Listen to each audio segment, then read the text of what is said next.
That is holding a gun to someone's head and saying, make a choice. Last night, the Senate overwhelmingly passed a bill that will effectively ban TikTok, assuming it can't work out some long-shot deal to sell to a U.S. owner. The proposed law allows TikTok to continue operating in the U.S. for roughly 9 to 12 months. TikTok, of course, is going to fight all of this in court. At this point, it's unclear what TikTok's fate will be, but what is clear is that the next year is going to be very messy. Here to discuss what's going on with TikTok is editor-in-chief of The Verge and host of the Decoder podcast, Nilay Patel. Okay, Nilay, where does TikTok go from here, and what is their strategy? Obviously, this is going to be a long court battle. How is that court battle going to play out? Shou Zi, he put up a TikTok today saying, we're going to fight this in court. Don't worry. We're going to protect your rights. We're going to go all the way to the top. Rest assured, we aren't going anywhere. We are confident and we will keep fighting for your rights in the courts. The facts and the Constitution are on our side. I imagine that they're going to do that. They've been saying they're going to do that for quite some time. That looks like a First Amendment lawsuit, fundamentally, right? I think that's what they're headed towards. There are probably some other grounds based on just how this bill was written, whether it's procedurally correct, technically written correct. We'll see how that goes. But the core of their argument is you're chilling our speech. Just like every other company in America, we have our own free speech rights. We made this platform. You can't just kick us out because you don't like what we are saying. There are experts on either side who will argue vehemently whether that is 100% successful or 100% destined to be a failure. It feels like a coin flip. And it feels like a coin flip because, one, we're not even sure what level of scrutiny, like legal scrutiny, to apply to a First Amendment case to this. Congress has not said, this is the specific content we wish to ban, right? Mm-hmm. They have intimated that there are some things, but in the law, it doesn't say specific content wishes to be banned. It says some stuff about foreign ownership and all this stuff.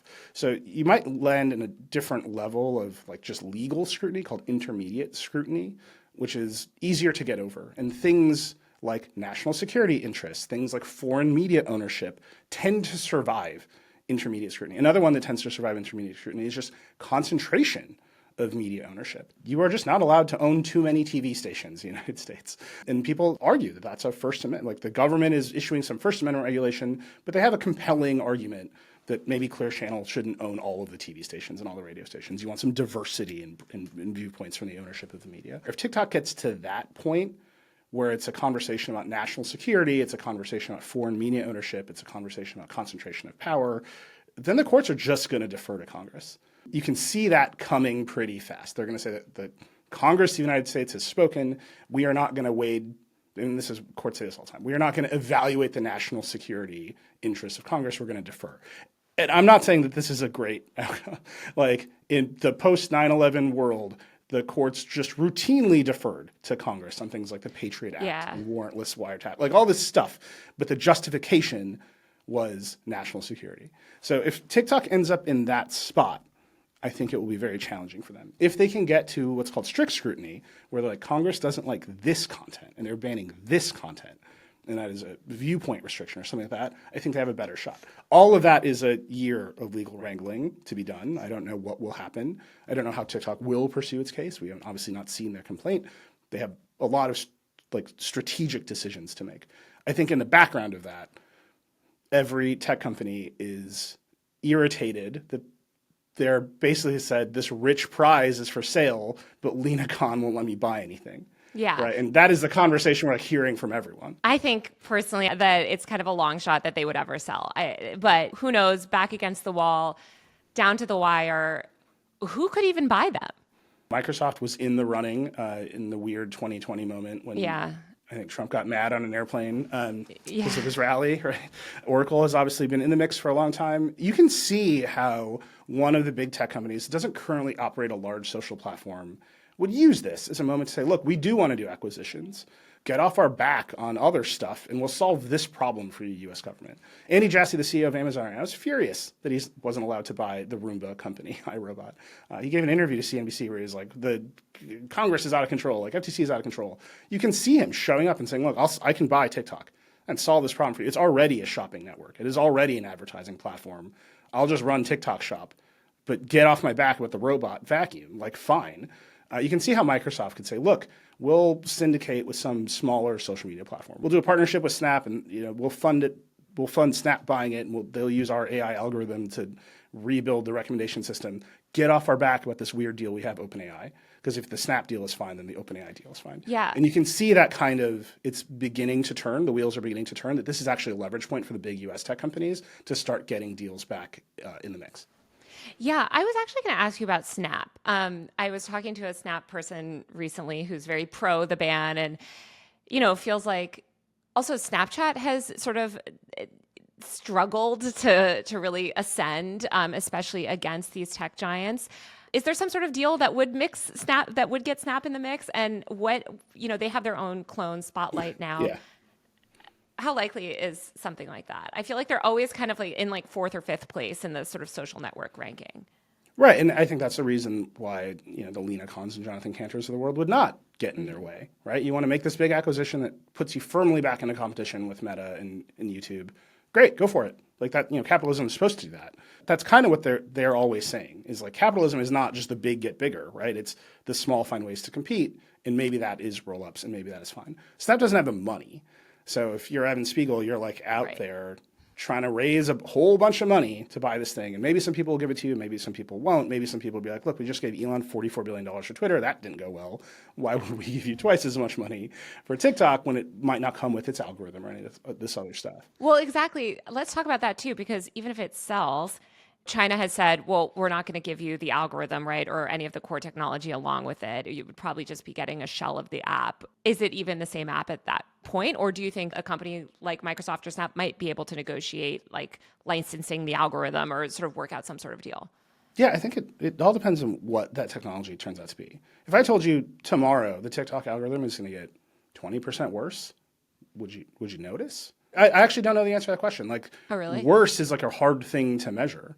Like, what if it just showed you more stuff from people you were following instead of more stuff from randos? I think we have an example of this, which is the Instagram Reels algorithm. It is essentially tons of the same content being syndicated across these other platforms, but with a worse discovery algorithm. And so I think we see why it's not as sticky. I think it's not just the algorithmic distribution too, it's the sort of iterative nature of TikTok. But yeah, no, I like on that, Instagram Reels is so much repurposed TikTok content. I think that's like why it's not as good. Right? Like the user base of Instagram Reels is a bunch of people who'd much rather be on TikTok and they're like hedging their bets with Instagram. I feel that way about shorts too. Like they don't drive the culture the same way. And it's because the sort of primary focus of all those creators is on TikTok. So maybe the algorithm gets worse, but I don't think you're going to lose the main asset of any social platform, which is like a vibrant user base that is posting a lot of creative things every single day, which is the hardest thing to get. And TikTok had to spend billions upon billions of dollars to get that. And that's fundamentally the thing that you cannot buy. I think you can lose that though. I mean, Twitter is a good example, right? Yeah. You can sort of like alienate your users. And I do think, I mean, one thing that I have been reporting on this week as well is CapCut. And it seems like the way that the law is written, CapCut would also be subject to this type of a ban, being that it's under ByteDance and Lemonade, their sort of Pinterest knockoff. CapCut is the primary mobile video editing software for the majority of short form content that we see online on these other platforms.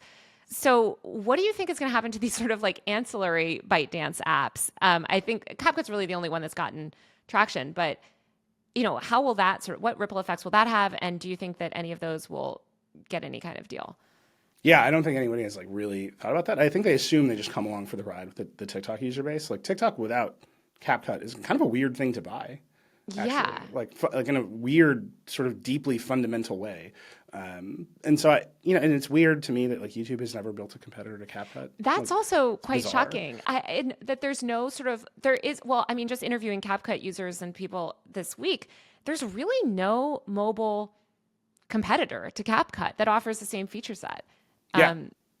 It's weird. We make videos for Instagram and CapCut all the time. It's like just a weird thing, but it is the default tool. So there's something about that that's really valuable as well, right? And you could see another company you could see Apple being like, screw it. It doesn't have any of the weird social network features that gets people in trouble. CapCut is now iMovie. Everybody buy an iPhone. Like you can see how a bunch of other companies would be interested in these tools.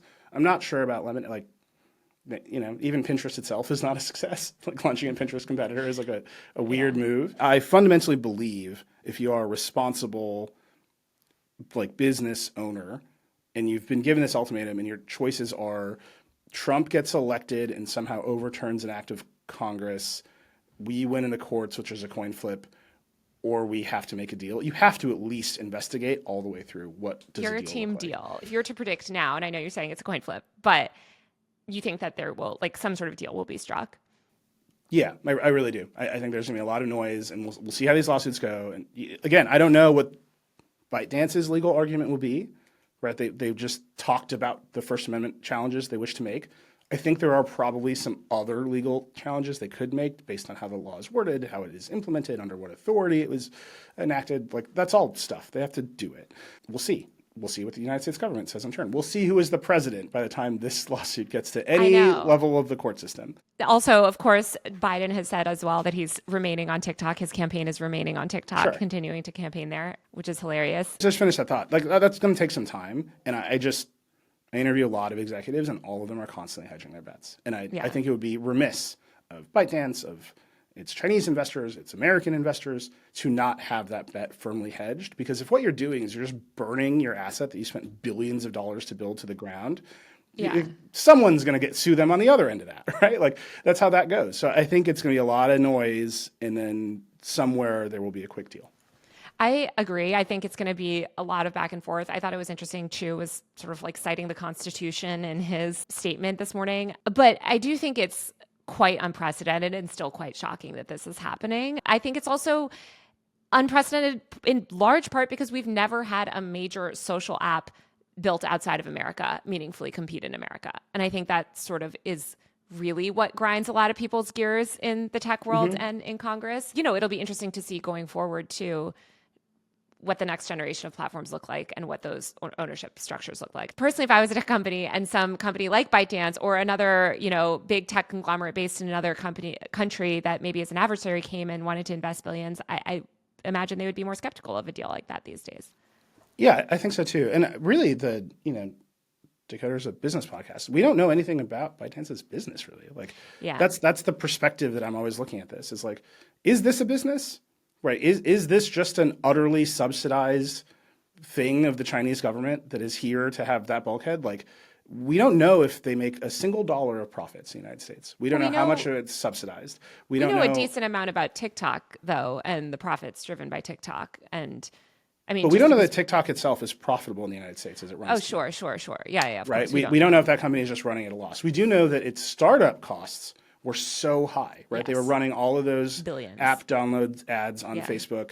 That all got wiped away because Apple made its changes to how its ads work on the iPhone. So you can't even run that playbook anymore. Yeah. So I do think that the landscape has changed, but also the notion that foreign power should own a whole chunk of the media ecosystem here, like, and run it at a loss. I think that foreign ownership of media companies and tech companies is clearly going to be a huge issue going forward. I mean, let's not forget that we have huge Chinese interests in the entire gaming ecosystem, in the AI, right, as well. Like, I think that these are issues that are going to keep coming up. I mean, I think also just our relationship with China is evolving. And I think it appears to many people as more of a threat today than it might have 10 years ago when we were more focused on the war on terror or other sort of adversaries. Yeah. But just to bring it back to the sort of like what things overcome the First Amendment, right? What government regulations overcome the First Amendment? It's vanishingly few in this country. It is really not a lot, which is why they have utterly failed to regulate the social platforms. Even when the social platforms are shown to be causing harm. Like, Instagram is doing all these studies, right? Teenage girls are like depressed on our platform. Like, they know it, and the government can't do anything about it. It's weird. There's a weirdness there about our First Amendment. Things that can overcome the First Amendment. A bunch of porn laws, usually laws focused on children, which is why you see so many laws focused on what children can and can't see right now, and then national security, and then foreign media ownership. But that's the sort of category that overcomes the big First Amendment argument. And the internet is so different. I mean, those media laws were written for this like inherently limited and restricted media ecosystem where there were only 5 broadcasters, right? The social media landscape is limitless. Yeah, I mean, I always imagine Mark Zuckerberg has a dial, that just like controls the Facebook algorithm. And he's like, today we're all going to pivot to video, and he like turns it, and like a bunch of newspapers go out of business. Yes. And like, I think that's what most people actually think these companies work like. Yeah. It's not true, but it's not true. right? Like he really did pivot to video and make a bunch of media companies go out of business. Like the big social companies all believe in their hearts that individuals are more persuasive and powerful mechanisms of distributing information than any media brands. That is a thing of their creation. That has not been true in the media ecosystem until they showed up. Why? It's not that everything is just neutral and it's all just happening to us. It's that the companies want things and they go out and get them. And I think saying, okay, we can apply that reasoning to TikTok and we can apply that reasoning to some very old ideas about concentration in media ownership, some very old ideas about foreign media ownership, and say, okay, if you think there's anything closely resembling the knob for the algorithm, we should know who's turning it and why, and that's required. I would love that if we had that for American companies. Right, that leads you to algorithmic transparency, that leads you to privacy legislation. I think that stuff has to come next. Right. But I guess that's what's so frustrating, especially, right, as like those of us that spend time on these platforms, is these are issues that have been reported on for years, that have been problems for years. Congress has never, joined in bipartisan support, really, to pass any sort of legislation targeting those root problems. As we look ahead at the social landscape, I don't know that we're necessarily better prepared for the future by banning this one app. I'm just thinking of, too, what will social media look like in the next few years? I think we had this explosion of social media and this optimism about sort of connecting everyone, right, like throughout the 2010s. And I do think we're seeing this contraction with Twitter basically becoming increasingly unusable. Facebook is an AI-generated wasteland of, shrimp Jesus. Yes. Instagram is so crowded and so cluttered. And I think YouTube primarily remains an entertainment platform and not one that sort of users directly engage with. So I think that's TikTok does offer this sort of like unique place. Do you see other companies coming in to fill that? Or do you think that era of social media is sort of gone? I honestly think it's gone. I think actually TikTok was entering a period of declining relevance all on its own because you can see the revenue pressure was starting to come. Yes. With how they were tuning the algorithm, with the pushing of TikTok Shop. I mean, all of them are turning into QVC. Just at the end of the day, everyone is trying to get you to buy a hairbrush, and that is just what it's going to be. I saw one today, a TikTok today, a woman was trying to sell a water bottle that injected hydrogen in your water. Oh. And it was just a light, right? And it's like, this is crazy. Yes. Like you're ruining your own platform by incentivizing any of this. Let's not hate on some of that. I did buy some sort of crystallized water thing from Instagram one time. And I think the quality of online advertising in general is so bad. Yeah, it's plummeting. I think you're the one who said there's a bubble in online video, right? Yeah. And you can feel it. And you can feel that it was there for TikTok. Yes. And it sort of every creator hits a scale where it's easier to make the product and advertise the product themselves than to collect advertising revenue, or it's more lucrative to sell Feastables or Adam's Shoes or whatever, all the big creators. It's more lucrative for Doug DeMuro to start a car dealership. That's weird. That's just a weird place that all these creators have gotten to once they hit a certain kind of scale. And I think the next generation sees the burnout associated with that, and they are not participating at the same rates as people were before. And so all of that, even if you don't ban TikTok, even that, I think all these platforms are about to contend with that all together at the same time. Mm-hmm. Like the rates are too high, the ROI isn't there on the advertising side of it. And then if it is there and you hit the scale, you can't even buy a Mr. Beast ad because it's too expensive and he would rather sell you his own product. Yeah. It's like, truly, what are we doing here? I'm of the mind the internet is about to go through a revolutionary period where a lot of these closed platforms do become just ultra commercial and polished and shiny, and people turn away from that and they find the thing that they were looking for in the beginning, which is like connection with a peer group of friends who are being sincere. What that actually looks like, how it's built, whether that's controlled by a company or more decentralized, which is what I hope, no idea.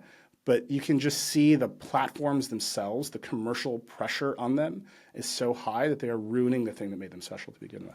I totally agree. And I think you're right that TikTok was sort of declining in relevance even without this. Like, even if this ban never happened, I don't think TikTok is going to be as relevant 5 or 6 years from now as it remains today because of those shifts. Yeah. Which is kind of ironic. This thing is trying to get me to buy off-brand power tool batteries like every day. It's just like, will you buy this battery that will burn down your house? It's like, no. Like, just like super no. But the pressure is there. You can see that is algorithmic pressure to try to get you to complete a sale, to try to get you into TikTok Shop. You can see the creators, the sort of mid-tier creators, are extremely incentivized to hawk products in TikTok Shop. I mean, we see this with Instagram too, though. Yeah. I mean, I think that we've seen that cycle go through, like we've seen Facebook go through that cycle, right? Where it was like the excitement, the organic reach, everybody's sort of setting up Facebook groups. And now it is like, you have to pay. This is a commercial platform. I mean, Facebook is still technically, I guess you can connect with your neighbors. I think that these pressures come for all these platforms eventually. And TikTok spent so much money to grow. Also, I think they're less likely to get regulated if they're selling people things, and it's just a less liability. We've seen all these platforms turn away from news, right? TikTok has never been it's been a great place to express opinions and news and learn about things like wars, but it's always been hard to sort of discuss things openly on there. A lot of words are restricted, same with Instagram and all these other platforms. Yeah, the thing that gets me about all of the platforms, none of them share enough revenue with the people who make the stuff to support a news operation. Right, like there is not an ABC News of YouTube. That is a failure. That like truly in my heart, I believe that is a moral failure on YouTube's part. You're going to run a thing this big, and you're crow about how much revenue you share back, and not one newsroom that sends reporters out in the field to go look at stuff and report back what they saw, like really exists. A lot of news operations exist that read the Washington Post and The Verge to their audience and the New York Times. A lot of people are doing great on TikTok, yelling at the New York Times all day long. That is a business you can run on TikTok tomorrow. We should actually just start doing that. Yes. It'd be more lucrative than this.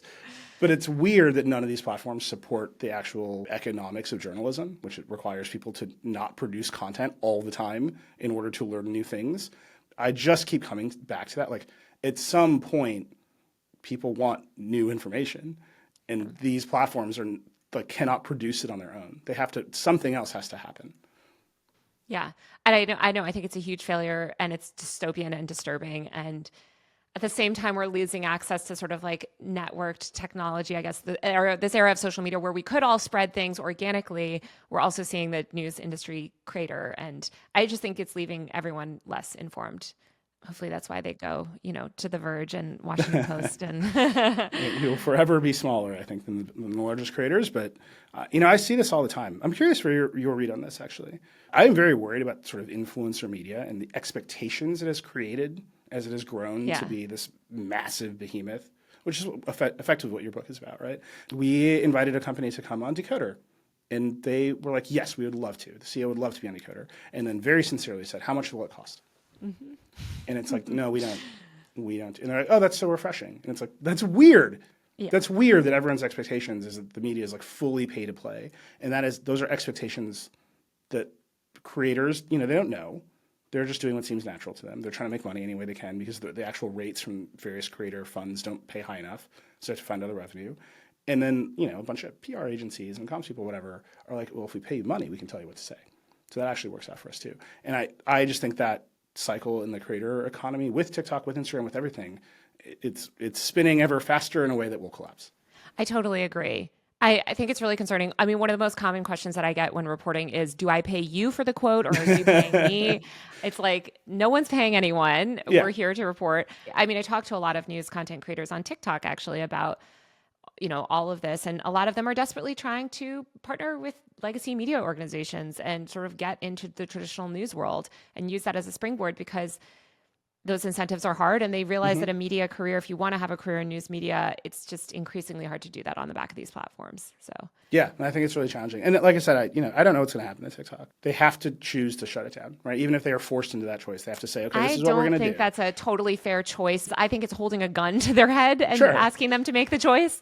I agree with you that something will happen, and there's too much money at stake for some sort of thing to not be finessed out. And then over the course of the coming year, as the likelihood of that choice waxes or wanes, I think all the people trapped in the maelstrom of TikTok are going to start making their own choices.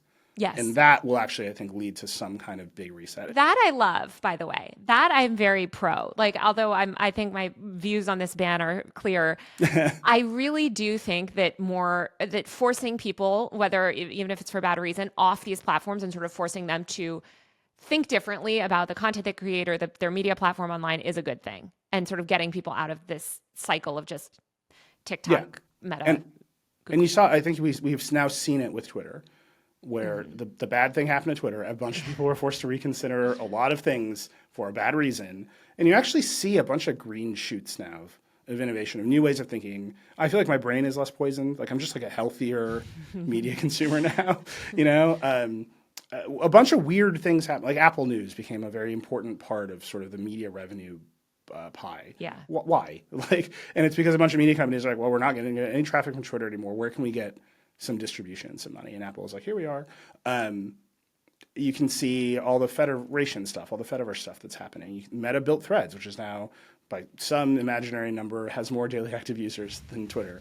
All these companies are like publishing imaginary numbers, so like I won't harp on it too much, but you can just see a bunch of stuff happened, and that stuff is leading to different outcomes. And I think that is the most sort of underappreciated aspect of this. It might be a bad reason, but all those creators are going to start making different decisions or reconsidering how they build their businesses and getting even more cynical about the relationships to the platforms and how stable they are. And I think that will actually make for a more stable media environment. That's a good lesson. And I think that we are going to have that Vine moment for a bunch of a new generation of creators where they realize that what journalists realize with Twitter, which is that, you know, we're all building on top of quicksand here.